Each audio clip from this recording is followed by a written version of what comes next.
Boa noite, pessoal.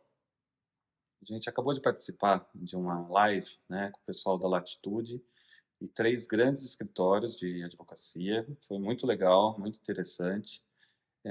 Nessa apresentação, a gente viu os comentários a respeito do misto, né, que é um mútuo para investimento simplificado com termos otimizados. É uma iniciativa da Latitude que foi feita, elaborada ali a partir de comentários e conhecimentos desses escritórios, né?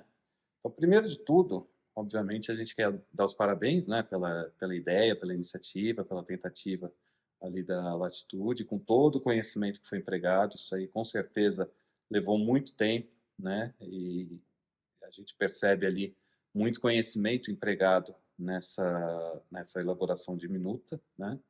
E a gente acha que, claro, toda iniciativa voltada a aprimorar o ecossistema de investimento em startup é louvável, né? E a partir disso, a gente então agora gostaria de fazer alguns comentários, né? A gente espera que sejam comentários construtivos, que a gente possa participar do diálogo, né? No sentido de aprimorar essa minuta. E, enfim, é isso. Eu gostaria de reforçar aqui os parabéns de João, é, porque não é fácil. A ideia de criar um instrumento padrão e mais simplificado, a gente sabe que é um desafio muito grande, tá? E a gente gostaria também, antes até de começar os nossos comentários, de colocar um pouco dos critérios que nós usamos para fazer essa análise, né? Porque se por um lado o investimento do investidor anjo num momento, numa rodada subsequente, ele tem um valor, um peso relativo muito pequeno na análise do todo, para ele, aquele é 100% do investimento dele. Então, a gente procurou analisar esse instrumento à luz do interesse do investidor anjo, até porque nós somos advogados de associações de investidores anjos. Então, para fazer isso, nós pautamos nossa análise a partir dos interesses recorrentes, né, que aparecem para a gente no longo do nosso trabalho, pelos investidores anjos, né? Então, o primeiro dele é um cenário positivo, né? O investidor anjo ele quer garantir os seus direitos a partir de um cenário positivo da startup. Deu tudo certo, a startup deu certo. Então, bom, eu quero garantir os direitos, aquela aposta que eu fiz, aquele investimento que eu fiz, eu quero ter o ganho, né? Eu garantir o ganho que eu vou ter futuramente. A segunda hipótese é o cenário negativo, né? Onde a startup quebrou, né? E aí o investidor anjo quer garantir o patrimônio pessoal. Ele está preparado para perder o investimento que ele fez, é normal, faz parte do jogo, mas ele não quer comprometer o patrimônio pessoal dele. Então, essa é a segunda grande preocupação do investidor anjo. E a terceira preocupação recorrente é ter um mínimo monitoramento sobre a operação, né? Ele fez um aporte desse recurso lá dentro, ele quer, de alguma maneira, contribuir, né, e monitorar o que está sendo feito. São situações como, por exemplo, direito à informação, saber o que está acontecendo, poder eventualmente opinar numa operação de maior envergadura, coisas do gênero. O quarto critério está correlacionado, inclusive, com a intenção que o misto tem, né, de tornar um instrumento de investimento menos complexo e mais reduzido, mais simples, né? Então, foi à luz desses quatro critérios que nós permeou a nossa análise. E na forma, a gente queria já de cara dizer que eu acho que tem um ponto positivo, que a minuta ficou pequena, relativamente curta, eu diria, se comparado com a média de extensão dos documentos dos bons mútuos conversíveis, né? Claro que tem mútuos conversíveis muito curtos, mas aí também não carece de defesa de direitos ali dentro. Agora, tem alguns pontos, ainda com relação à forma, tá, que a gente entendeu que talvez pudessem ser aprimorados. O primeiro nós percebemos muitos conceitos ao longo do texto, né, alguns bastante complexos, depois o João vai adentrar um pouco nessas questões, e o que vai no sentido contrário ao interesse, que é justamente simplificar a minuta, né? A gente acha que deve algumas importações, talvez, que eu acho que poderia, do safe estrangeiro, né? E muitas definições ao final, né? Tem quase 2 páginas de definição. Claro que a gente sabe que isso é uma técnica contratual bastante utilizada, onde você não coloca a definição no próprio texto, mas só que isso gera um ir e voltar muito grande, e isso, para quem conhece, não tem problema, mas para quem está por exemplo, um founder de uma startup pode ter dificuldade de compreensão dessa minuta num primeiro momento lá. Bom, agora avançando um pouco na análise mesmo, no conteúdo do documento, eu queria começar com uma análise específica das exposições atinentes ao mútuo conversível, ao mútuo especificamente, não à conversão, que depois o João vai tratar. Bom, isso é uma questão bastante polêmica, bastante batida, a gente sabe, mas a verdade é que não há previsão de juros remuneratórios para o mútuo. E a minha preocupação aqui não é uma questão conceitual, sabe, do tipo, não, vai descaracterizar o mútuo simplesmente porque vai descaracterizar. Nossa preocupação é um pouco mais pragmática, porque dentro de uma daquelas preocupações que nós falamos inicialmente, no sentido de que uma das preocupações do investidor anjo é blindar o seu patrimônio pessoal. E justamente ele blinda a partir da natureza de mútuo, né? Na hipótese de um cenário, por exemplo, da empresa quebrar. Ele não quer se suportar os efeitos de uma desconsideração da personalidade jurídica, por exemplo.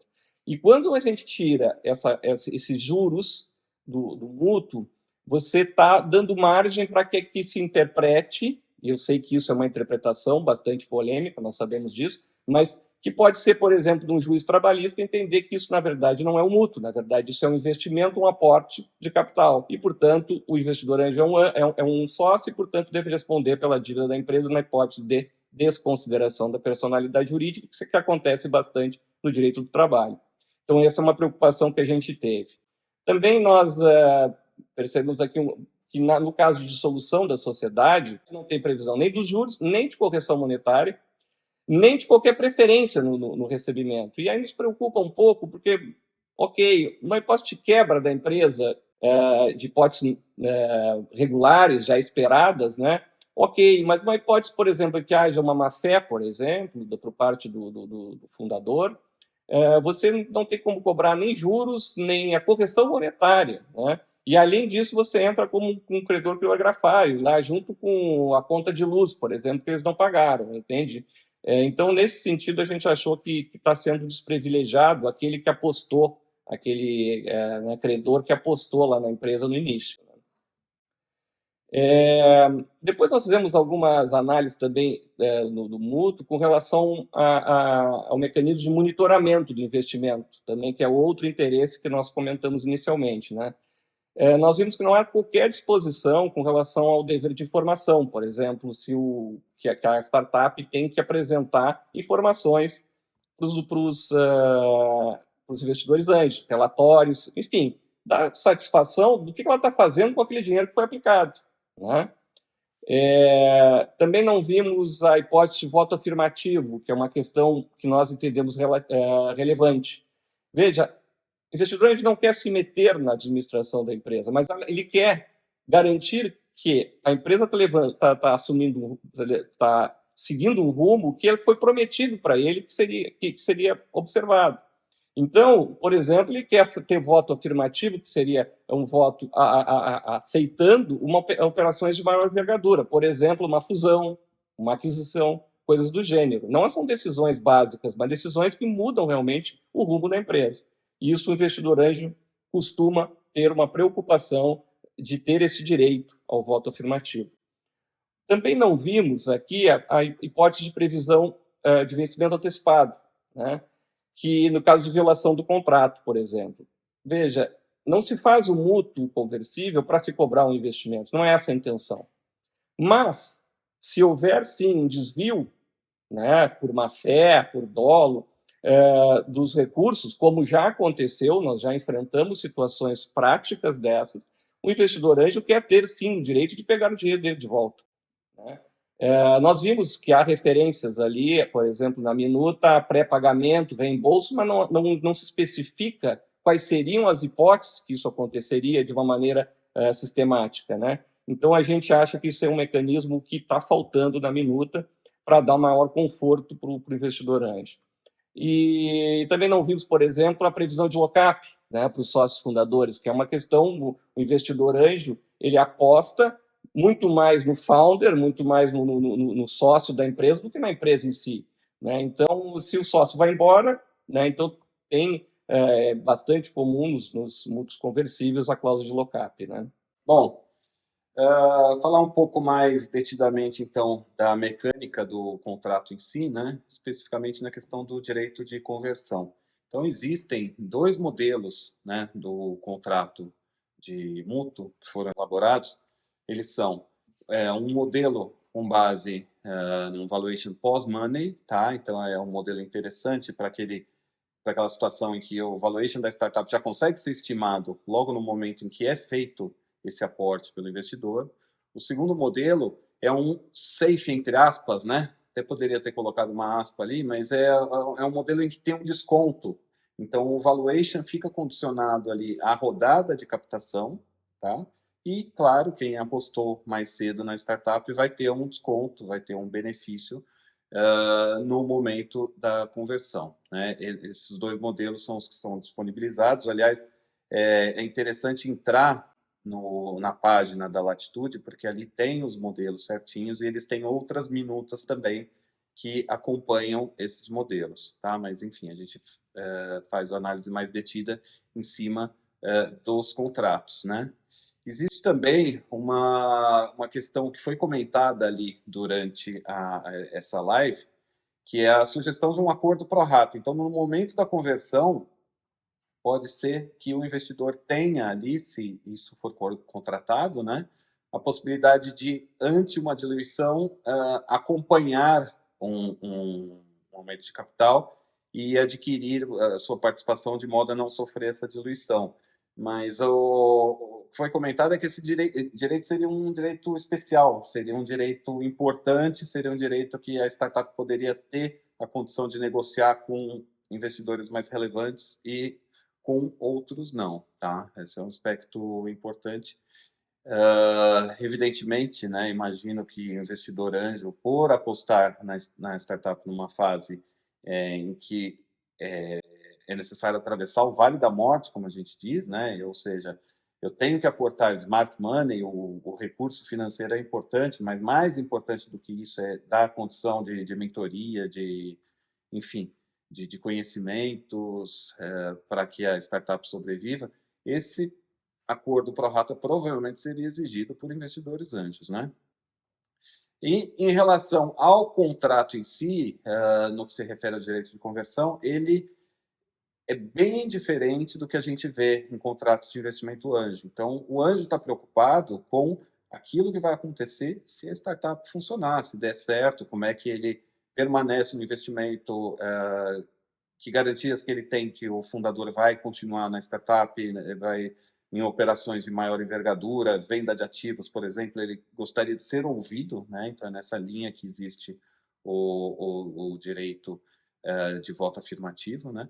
E não tem, essas minutas simplesmente eliminam isso e me parece que, assim, nessa busca de se simplificar o sistema, né, e simplificar a minuta, o investidor anjo foi colocado no mesmo nível de um investidor da família, por exemplo, né? Os três Fs, como a gente costuma dizer, né? E o cenário é um pouco diferente, né? Então, assim, por isso que a gente vê contratos muito mais simples. Por exemplo, tem a iniciativa do contrato de safe do pessoal da OAB do Rio de Janeiro, que é focado, esse sim, investimento muito inicial, e que não se aplica para anjo. Esse contrato aqui parece que junta as duas situações e aí a proteção ao anjo, que costuma ser típica, a gente não encontra nesse contrato. Em relação a outros direitos, né? Então, assim, a gente, ok, entende a necessidade de buscar simplificação, a gente sabe da dificuldade que é, eventualmente, um VC chegar para ter que negociar com 60, 80 mutuantes diferentes, com 5 modelos de contrato de mútuo diferente, incerteza sobre o cap table, ok, muito complexo. Só que a gente não pode ir para o outro extremo, né, que é tirar todas as proteções do anjo, porque senão o anjo acaba sendo um passageiro nessa relação, né? E não é isso que o anjo busca. O anjo entra para colaborar com a startup, né? Então, quando se eliminam todos os aspectos de governança mínimo, né, mínimos, o anjo acaba ficando muito alheio ali às questões da startup, né? Outro ponto é o seguinte, o contrato, apesar dele ser mais enxuto, ele traz conceitos complexos, tá? Então, assim, o contrato em si, ele tem poucas páginas, mas ele vem acompanhado de um guia, né? E esse guia tem um anexo, é super interessante, mas para você interpretar o contrato, você precisa ler e entender aquele manual de instruções. Então, assim,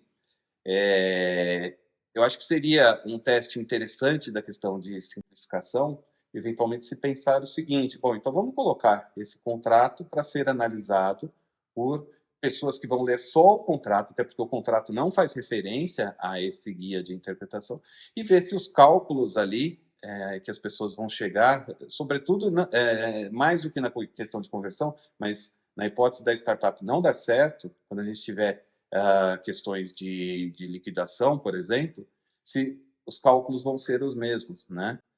Outro ponto importante que é o seguinte: a gente tira do contrato, né, muitos aspectos relativos à natureza da própria startup. Então, existem, se houver violações ao contrato, elas vão ser violações de declarações de garantia. E isso pode redundar numa discussão lá na frente de perdas e danos, ter que provar o prejuízo, ou seja, é, seria quase como a gente colocar, enquanto investidor anjo, colocar os recursos na startup e só ter a possibilidade de discutir algum descumprimento se houver alguma uma declaração que foi violada. Então, assim, fica muito fraco para o investidor anjo, né? Tem aspectos positivos, gostei muito da questão do flip, né, da previsão de que o investimento já pode ser convertido para uma estrutura do exterior. Essa cláusula está muito bem feita, né, acho super interessante. Esse é um aspecto aí que eu acho que sim, valeria a pena padronizar, tá? Por fim, é um pouco relacionado àquele aspecto que eu estava mencionando da existência do guia, né? Então, na complexidade de conceitos, para quem não está familiarizado com esses conceitos de VC, a gente pode gerar discussões lá na frente. O contrato sugere até que o contrato, que as disputas sejam levadas para o Poder Judiciário, né, para discussão. Tem aspectos ali, por exemplo, num momento de dissolução, se não se chegar num acordo sobre o valuation da startup, aí tem que se oferir um valor justo, e esse valor justo vai ser verificado por um terceiro independente, mas contratado pela própria startup. Então, assim, existe matéria para dar confusão lá na frente, tá? Enfim, basicamente é isso, né? A gente achou muito interessante, esclarecedora essa live, né? Que houve agora há pouco, né? Achamos muito interessantes também os elementos e os documentos que estão lá no site da Latitude, né? Agora, a gente acha também que é importante que a figura do anjo ela seja mais debatida, até para fins de compreensão, para a gente, caso, né, como se diz, a intenção é que esse modelo acabe sendo o padrão para os investimentos para as rodadas anteriores, de modo que quando chegar num VC, ou seja, as coisas estão super certo, existe um modelo padronizado que simplifique a vida lá desses investidores mais qualificados. Eu acho que é importante a gente saber também que o anjo ele tem uma série de dificuldades e uma série de situações que ele enfrenta ele ajuda a startup a enfrentar. E isso, esse modelo de contrato, ele não reflete, não necessariamente a posição de um anjo, talvez uma posição de alguém que investe muito mais cedo, mas com a complexidade de quem investe mais tarde. É isso. Obrigado. Obrigado.